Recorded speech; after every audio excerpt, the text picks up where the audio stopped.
Hey, everybody. We're going to have a fantastic show here. I know you're looking forward to this one as much as I am.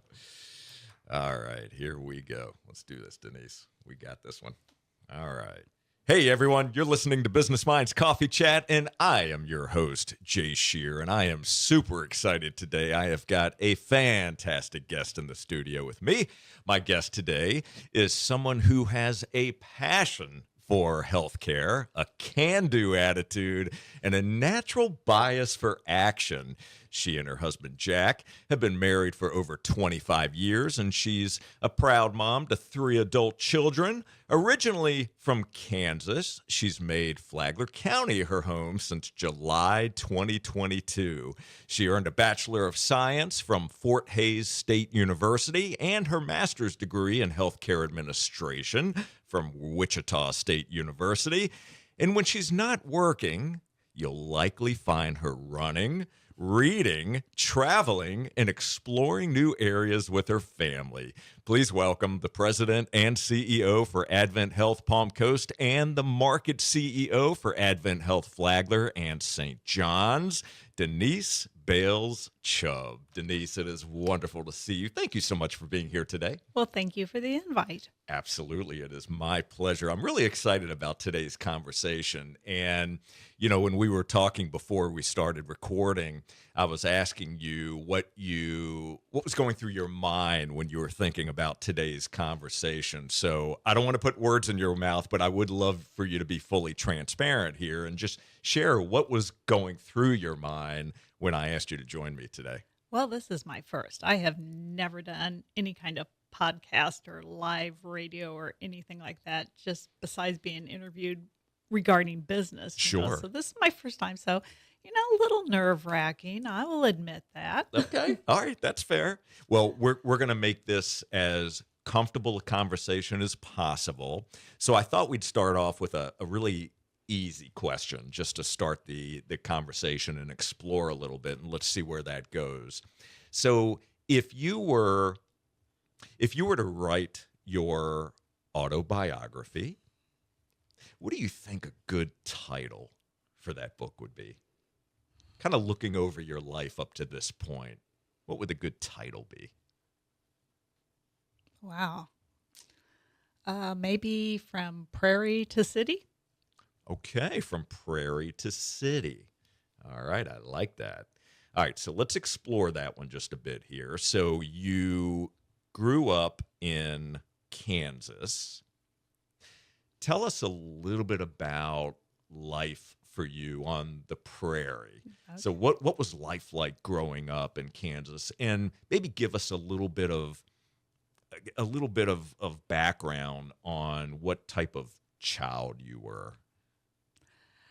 Well, so growing up in Kansas, my family farmsteaded in Kansas clear back when the German immigrants came to the United States. Mm. So as they literally opened up new territories, my great-great-grandfather was out there staking out land. And that's how we got to Kansas, and that's where we put down our roots and everything.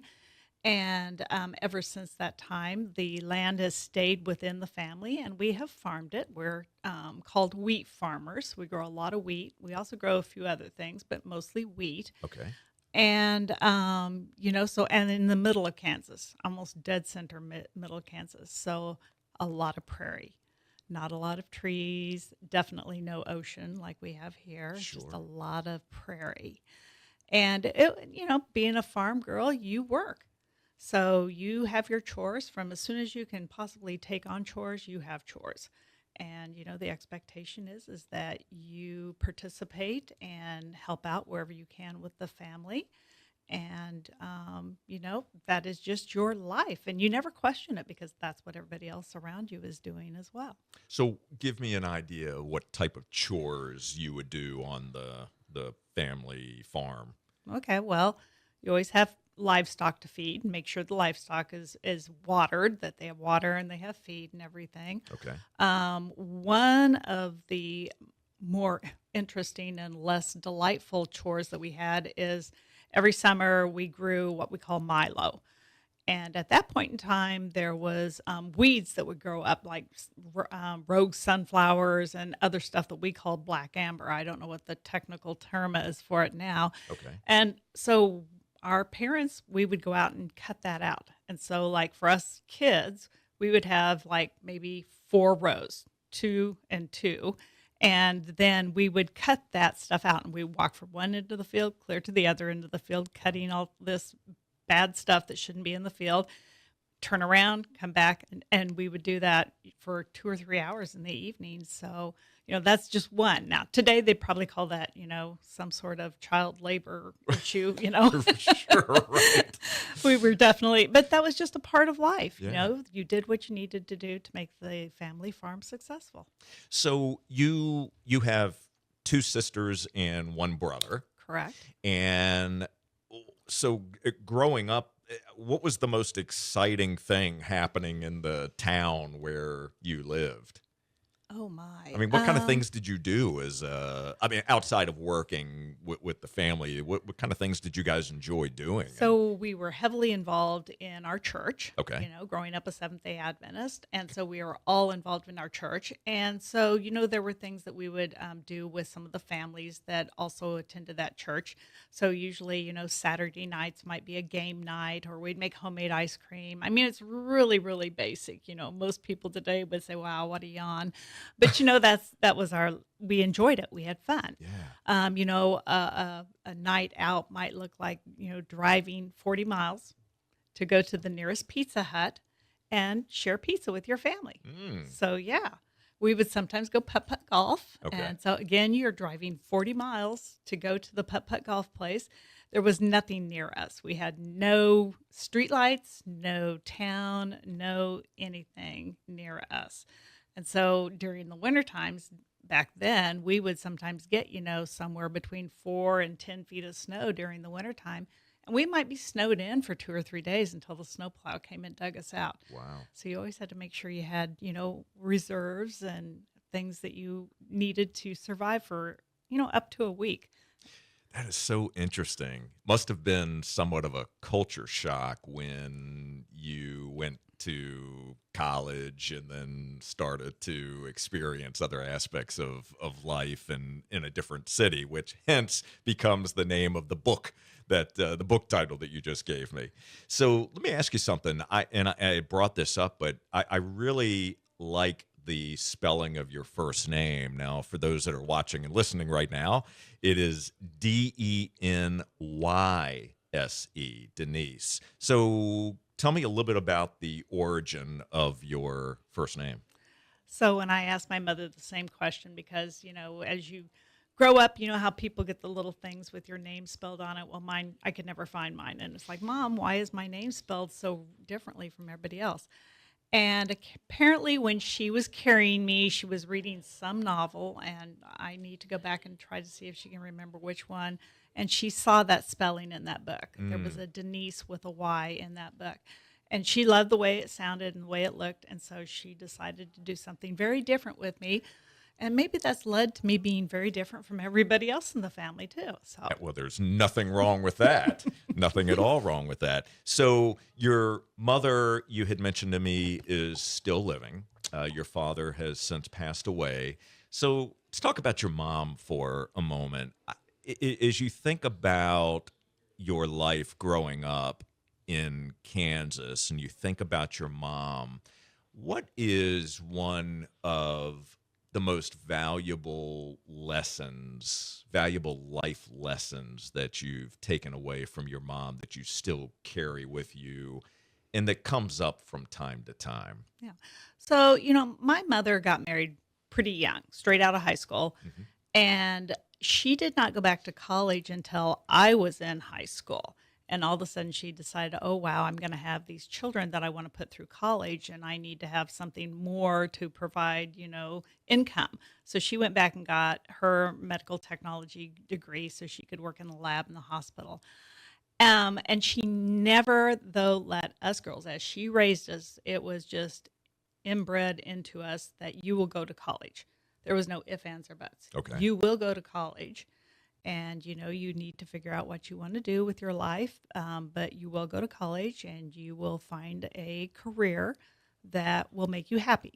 Don't do something that doesn't make you happy. Find something that's going to make you happy, because then once you have that and you are in charge of your own life, you can do whatever you want, and you can basically go wherever you want. Mm. And she said that's just empowering yourself to be in the driver's side of your life. And so she was right. She was Spot absolutely on. right. So your mom has been able to see your career trajectory and all that you have been able to accomplish for yourself up to this point in life. She obviously must be very proud of you.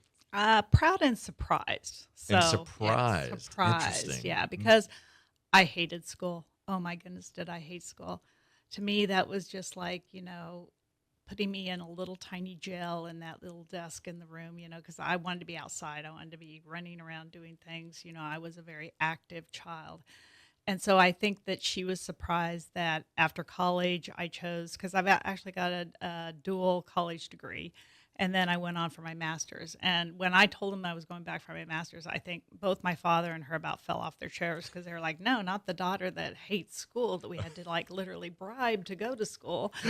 And so, they were really pretty surprised that I chose to go on in my career and to, really pursue something that I felt very passionate about. Wow. Well, that's amazing.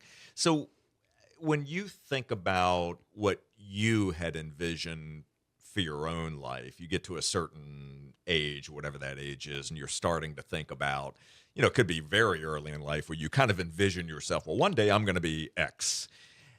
What were some of the things that you thought about for yourself? So I always thought I was going to be a nurse. Okay. Because my great grandmother was a nurse, my grandmother was a nurse, and even though my mother was not a nurse, she went to the lab.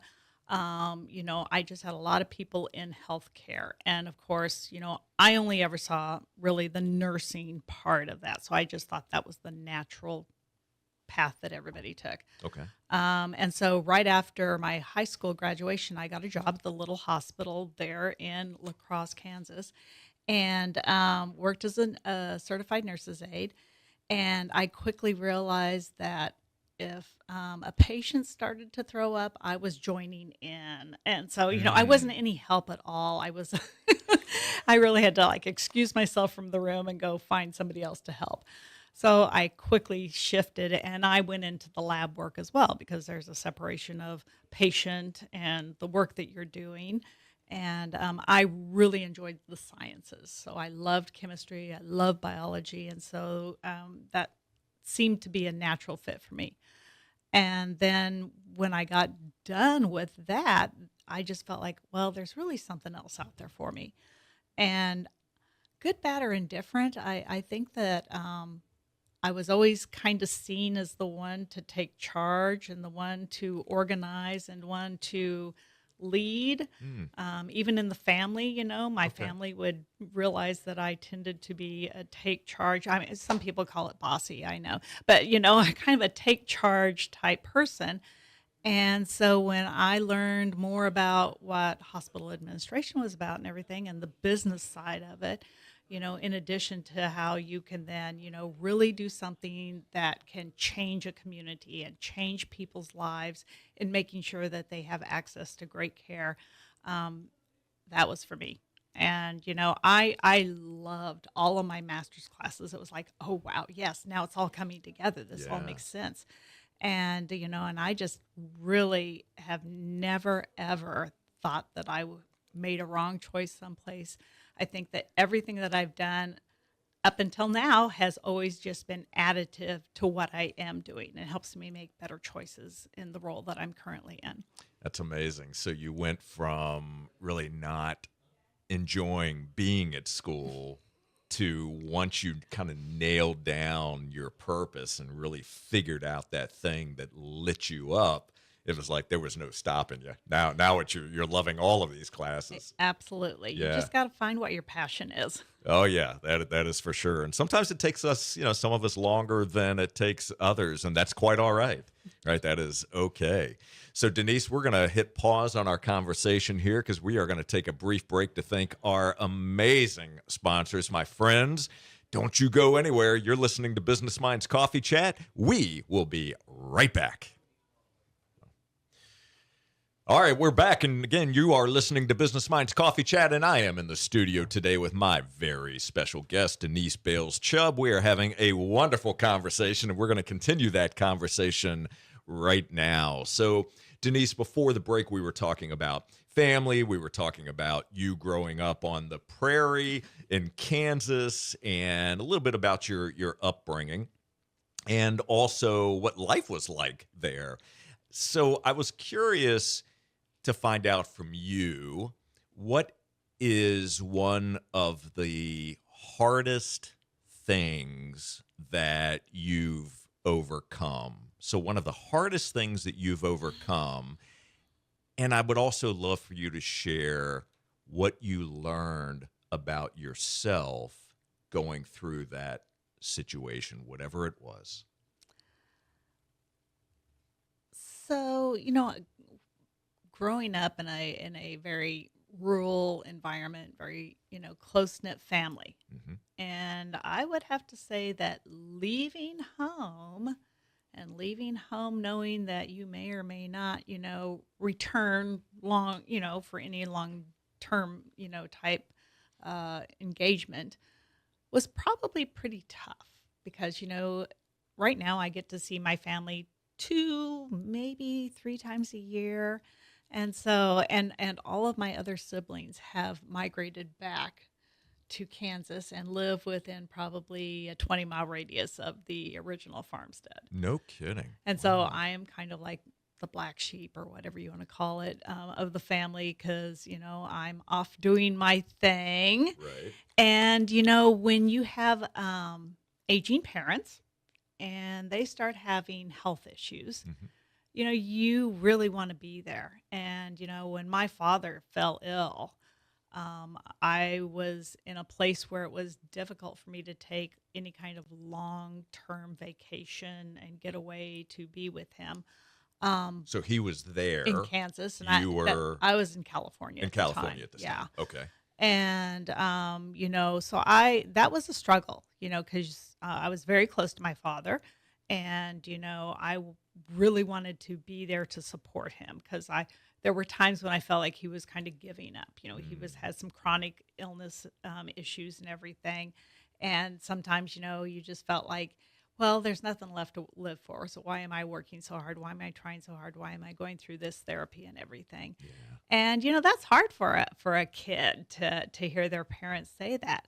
And so trying to work through those dynamics and how can I be there but not be there? How do I and that was before we did Zoom and all of that other stuff. And so it was more difficult to connect and have those meaningful relationships. And so, I did what I possibly could. And I actually, was able to take more time off the year prior to his passing and go and spend more time with him and everything. And even though I'm not sure how that may have impacted my career, I just kept working and doing my job. Mm-hmm. But, I'll never, ever regret, making sure that I took that pause, took that time, and made sure I was there for my family when they needed me. So going back then, so the answer to the question is that leaving home was the most difficult thing the hardest thing that you've had to overcome. And through the experience that you just described with your father and being able to spend time with him before his passing, what did you learn about yourself through that process, knowing that your dad's toward the end of his life, you're in California, you're taking time away you've got a busy career, but you understood the importance of this. What were you learning about you through this? So I think that, because you always think, oh my goodness, when I lose a parent, that it's going to have this devastation, this huge loss. How will I get through it? Yeah. And I think that, learning how to survive the loss of a parent and moving forward and truly identifying, what's important in life. And I think that's why it was so important to try to figure out how do I spend as much time as possible, because you cherish those moments. You cherish the wisdom that they, impart to you. You cherish, how they raised you and the values that they've instilled in you. And so I think that you then, after the passing and after you go through the grief and everything, I think then you start reflecting on what all did they give me? Wow, what a blessing. And, to have a father like that who cared so much that he was willing to really sacrifice to make sure I did go to school. And I'll tell you, so I went to boarding school for high school. Oh, It was a part of, our culture in our church. okay. And I'll never forget, my mother was pretty, she was like by the books. And I was so homesick. I could hardly stand it. I hadn't been home for several weeks, and I called in the middle of the day knowing that my dad would answer, not my mom. Strategy. And yes, strategy. And that when he heard me and how unhappy I was and that I just felt like I needed to come home for a weekend, he would crumble, and he did. Oh, you're good. And he came, he drove, because the school was at least 2.5 hours, drive from where we lived. And so he drove, he picked me up, took me home for the long weekend, and then brought me back, so I'd be the class Monday morning. And, that was, wow, a parent really will do anything for their child. Oh my gosh, that's a great story. Denise, what makes you cry today? When you get emotional about things, what typically makes you cry? Celebrations. Give me a specific. Okay, so most recently, because I don't think I'm a big crier. Mm-hmm. Maybe some other people would think differently, but most recently, back when I got here in 2022, our Advent Health Palm Coast was struggling with some of our quality metrics and everything. Mm-hmm. And so on January 23, for our leadership meeting, I got in front of the team and I said, guys, we need to do better. I know we can do better. And I'm throwing out the challenge there that we're going to become a top 100 hospital. And that's top 100 across the entire, country. And I went through the reasons why we needed to do that because, top 100 hospitals deliver better patient care. There's less infections. They have better economics. There's better patient satisfaction. There's better team member satisfaction. And, this past April, we got the notice that we had achieved the top 100 hospital. Amazing. And,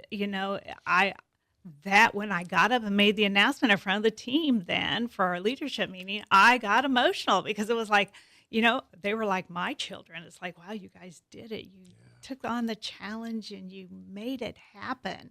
And so those things make me emotional. Happy things make me emotional. That's a great celebration. So I get it now. So the next time I see you celebrating something big, I'm probably going to be looking for those tears. That's where they're going to come. Yeah. So Denise, if you had the opportunity to sit on a park bench with any one person who is either living or no longer living, any one person, and you could ask that person one question and one question only. First, who is the person that you would want to sit down with? And then secondly, what is the one question that you would want to ask?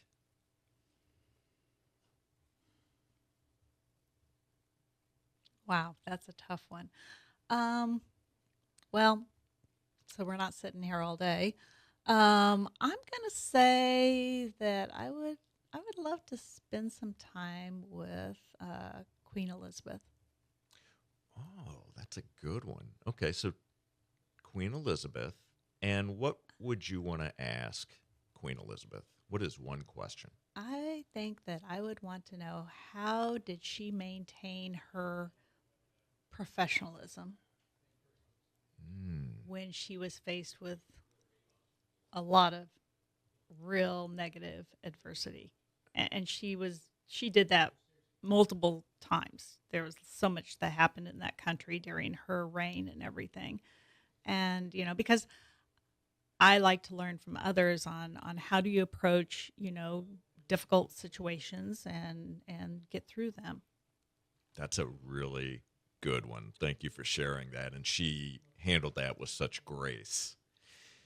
So, as you think about your own leadership and the way that you show up for not only yourself and your family, but also for the many folks at Advent Health that you're responsible for, I want you to honestly assess yourself for a moment.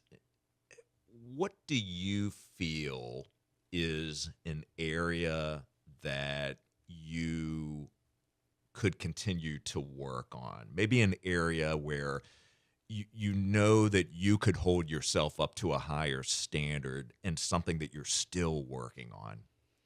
What would it be?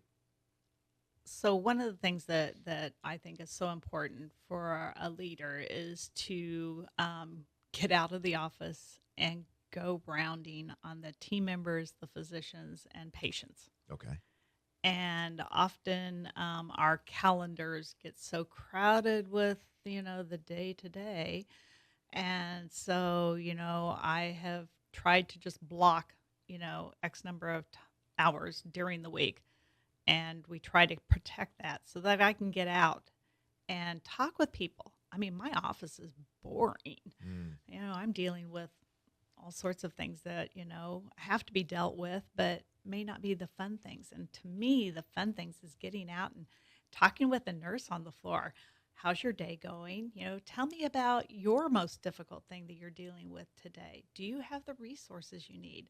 Yesterday, I got to go round on two of our patients and find out, how is the care that we're delivering.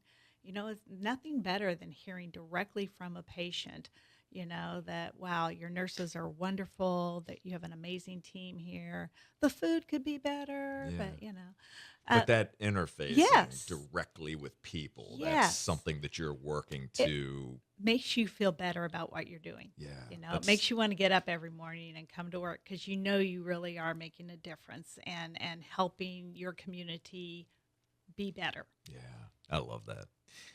So, Denise, I would really appreciate it if you would give all of us, everyone that's watching right now, that's listening to your voice, and including me in this, what is one challenge that you would give to all of us? You know, you have to be able to show up to work every single day being your very, very best. Doesn't matter what's happening in your life. You've got a team that's dependent upon you to lead them, to challenge them, to inspire them, to, continue to do better. And so when you show up at work, you got to be there. You got to be there with your whole heart. You have to believe in what you're doing. You have to believe in the team that you're supporting. And so I think that we are our own worst enemies Mm, because we let ourselves get in the way of being better and being our best. And so that would be the challenge. Be your best. Show up for your team. that is a really good challenge. Thank you for sharing that. And Denise, I want to thank you so very much for joining me today on Business Minds Coffee Chat. I really have enjoyed this conversation. I appreciate you being candid and authentic and allowing the conversation to go in a multitude of different directions. I'm grateful for you. Thank you. Well, thank you. You didn't make it too tough on me today. Oh, uh-oh, I'm going to get in trouble for that one. But I do appreciate it. My friends, for all of you, thank you so very much for tuning in today. And we will be back next Saturday morning at 8:30. And until then, keep learning, keep growing, and keep doing the work to reach your potential. Take care, everybody.